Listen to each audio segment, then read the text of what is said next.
every single morning, for 10 years. James said the same 3 words to his son before he left for school. He had no idea those 3 simple words would become the only thing his son could remember on the worst night of his life.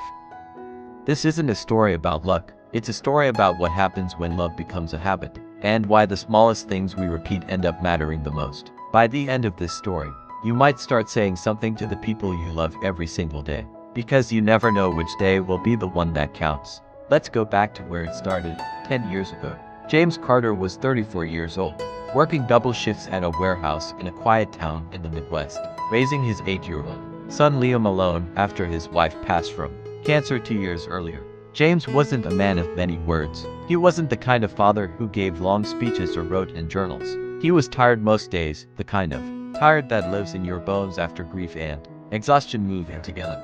2 years earlier, he'd lost the only person who ever made mornings feel easy. He kept her photo on a shelf where he'd see it every day, a quiet reminder of everything he was trying to hold together in love. But every single morning, before Liam walked out the door for school, James crouched down to his son's eye level, held his shoulders, and said the same 3 words. "You are enough." That was it.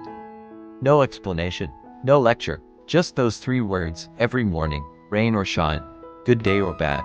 Liam never asked why. Kids don't question rituals, they just absorb them. Liam grew up quiet, like his father.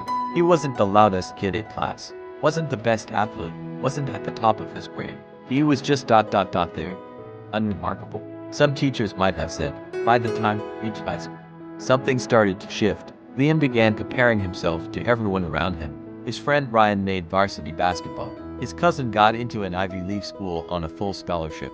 Liam felt invisible standing next to accomplishments like that. He started skipping the morning ritual, leaving the house before his dad woke up, avoiding the words that once felt like armor and now felt like a lie. Enough for what? He didn't feel like he was enough for anything.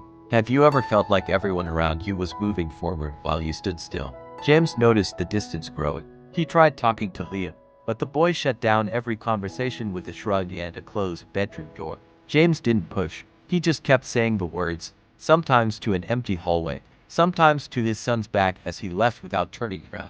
He never stopped saying them, even when it seemed pointless. When Liam turned 16, things got worse. He fell in with a group of older boys from a rougher part of the neighborhood. Boys who made him feel, for the first time in years, like he belonged somewhere. They flattered him. They included him. They also broke into cars.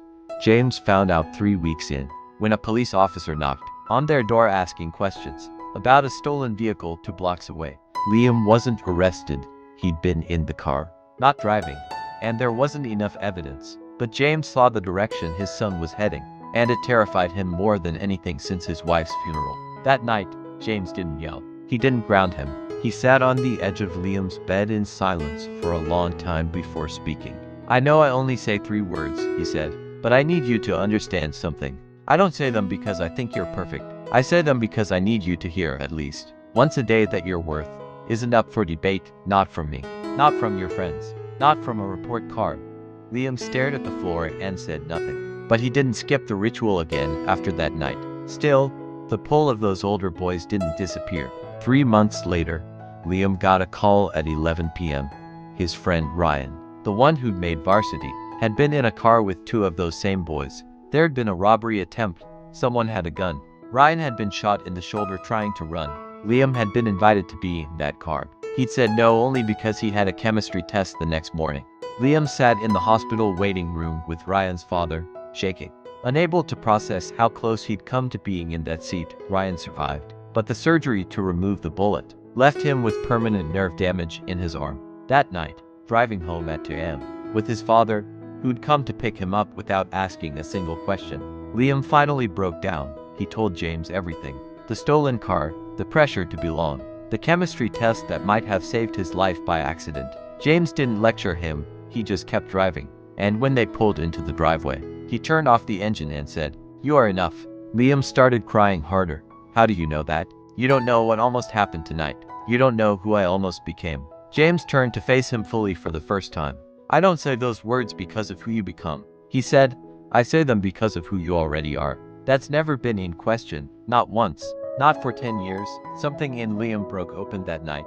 Not in a dramatic, cinematic way, but quietly, the way ice cracks before it melts. He didn't become a different person overnight, but he started showing up to school again. He cut contact with the older boys. He started eating breakfast with his father instead of leaving early. And every morning, without fail, James still said the words. Liam is 26 now. He works as a high school counselor in the same school district he grew up in, specifically requesting to work with at-risk teenagers, the kind of kids who remind him of who he almost became every single day. Before his students leave his office, he tells them the same 3 words his father told him for a decade. You are enough.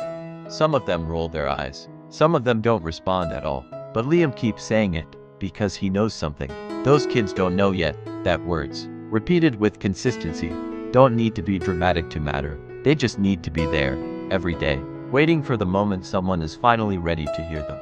Ryan, his old friend, still has limited mobility in his arm, but he's alive. He's married now. Liam was his best man. James, now in his mid-60s, still says the words to Liam every time they say goodbye on the phone. 10 years of habit became 20. 20 will probably become 40. We spend so much energy looking for the one big moment that will change someone's life. The grand gesture, the perfect speech, the life-altering advice. But this story reminds us that transformation rarely comes from a single moment. It comes from repetition, from showing up day after day, even when it feels like no one's listening. James didn't save his son with one conversation. He saved him with 10 years of 3 words, repeated on ordinary mornings, when nothing seemed to be at stake. So here's a question worth sitting with. Is there someone in your life who needs to hear something from you, not once, but every day, until it becomes part of who they are? You don't need the perfect words. You just need to keep saying the true ones. If this story meant something to you, tell us in the comments. What are 3 words you'd want someone to hear from you every single day? And if you want more stories like this, real, quiet, human stories about the moments that shape us, subscribe to Life Untold Tales, because every story has the power to change how we see the world. We'll see you in the next video.